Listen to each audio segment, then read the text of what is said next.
नमस्कार, मैं हूं ईशान। द वेलोसिटी चैनल में आपका स्वागत है।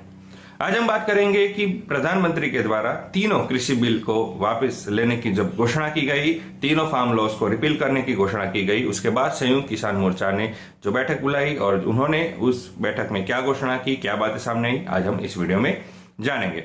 संयुक्त किसान मोर्चा ने यह कहा कि जब तक सरकार के द्वारा किसानों की सभी सारी जायज मांगों को पूरा नहीं किया जाता है, तब तक आंदोलन और प्रदर्शन शांतिपूर्ण तरीके से चालू रहेगा। उन्होंने ये भी कहा कि 22 नवंबर को किसान की जो लखनऊ में महापंचायत होने वाली है, इसके साथ साथ 26 नवंबर को जब किसान आंदोलन का 1 साल हो रहा है, तो उसके दिन सभी जो किसान प्रदर्शनकारी हैं वो दिल्ली से बॉर्डर के नजदीक जाकर शांतिपूर्ण तरीके से विरोध प्रदर्शन करेंगे। इसके साथ साथ उन्होंने ये भी कहा कि 29 नवंबर को प्रति दिन 500 प्रदर्शनकारी अपना ट्रैक्टर लेके शांतिपूर्ण तरीके से, अनुशासित तरीके से संसद तक मार्च निकालेंगे। उन्होंने कहा कि जब प्रधानमंत्री ने तीनों कृषि काले कानून को वापस लेने का और रद्द करने का जो फैसला लिया, लेकिन उन्होंने कहीं पर जो किसानों की मांग है उस पर वो चुप रहे। संयुक्त किसान मोर्चा ने यह कहा है कि पिछले 1 साल में जब शांतिपूर्ण तरीके से प्रदर्शन चल रहा है, तब 700 से अधिक किसानों का शहीद हुए हैं इस आंदोलन में। तो सरकार के द्वारा उन शहीदों को श्रद्धांजलि देना तो दूर की बात है, उनके बलिदान को भी स्वीकार नहीं किया गया है।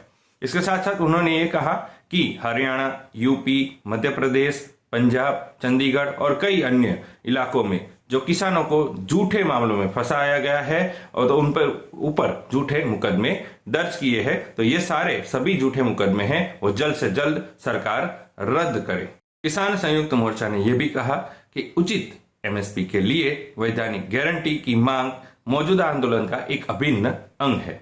किसानों ने यह भी कहा कि एमएसपी के लिए कानूनी गारंटी और बिजली के संशोधन विधेयक जैसे मुद्दों पर उनका आंदोलन जारी रहेगा। उन्होंने ये भी कहा कि विद्युत संशोधन अधिनियम को पूरी तरीके से वापस लेने का और दिल्ली में वायु गुणवत्ता अधिनियम के कानून में जो किसानों पर दंड की धाराएं लगाई है उसमें से उनको बाहर रखने की मांग की है।